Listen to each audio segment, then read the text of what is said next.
The question on iodine a moment ago, I know you've mentioned that, taking a very small amount or even a seemingly small amount can be toxic, but that was in an experiment. So as you probably have written incredibly articulately, and I don't want to make this political, but clearly the fluoridation of the water is something that Americans just literally can't escape. Yeah. So I'm just wondering, outside the laboratory, does more iodine make sense in the context of an environment where you're so exposed to fluoridated water that you can't really escape it? Does it counteract it and maybe would suggest more than a small dose to offset the fluoride that you're probably consuming without your knowledge? I've never seen a test of that idea. I think it should be tested. When I spent some time in San Francisco without thinking about the fluoridation of water there, I was using a daily supplement of T3 cytomel, and within a few days I developed a migraine, which made me assume it was a sudden crash of my thyroid function. And so I looked up the interaction.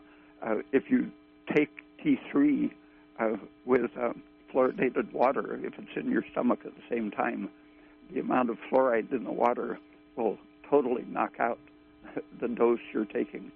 But I think there is some effect once it gets in your body, as long as it's circulating as ionic fluoride.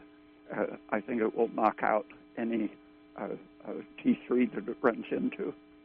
That's great. I have just one last question, if I may. On amino acids, you say, like gelatin, you're better off taking gelatin because that's how you get your proline and your glycine. It's more bioavailable and cleaner without any additives. But there are some isolated amino acids, like taurine, which I think in and of itself may be extremely therapeutic and perhaps reduces stress. And the other one that I was interested in is carnosine, not carnitine, which you've written well on, but carnosine seems to be a long list of benefits.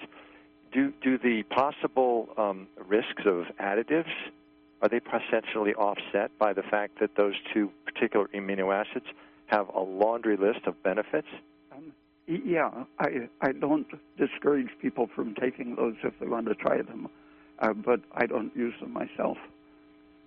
Okay, well, yeah, okay. Okay, so, and one last question. I am holding my breath for 2 minutes at the best with my, take a breath, and you let all the air out, and you hold it for 1.5 minutes. My maximum is 2 minutes. And then you take one breath in, and you hold it for 1 minute to 1.5 minutes. When I do that, sometimes I can do it better than others. It seems that might be a good proxy for bag breathing or swimming or whatever to increase your CO2. And is that something that if you practice it over a period of time, as an older person, you can reduce the systemic stress to your body, as opposed to putting your whole body in a bag of CO2 gas? Holding your breath does have its value, but the amount of time you hold it depends on your metabolic rate. If you have a high thyroid function, you might be unconscious after a minute of breath holding. So if you have a high metabolic rate or low? If you have a high metabolic rate and are producing CO2 and consuming oxygen very fast, the fall-off of oxygen supplied to your brain is going to be twice as fast as the average person and 4 times as fast as a hypothyroid person. So if you have a high metabolic rate, you don't want to force yourself to go 2 minutes.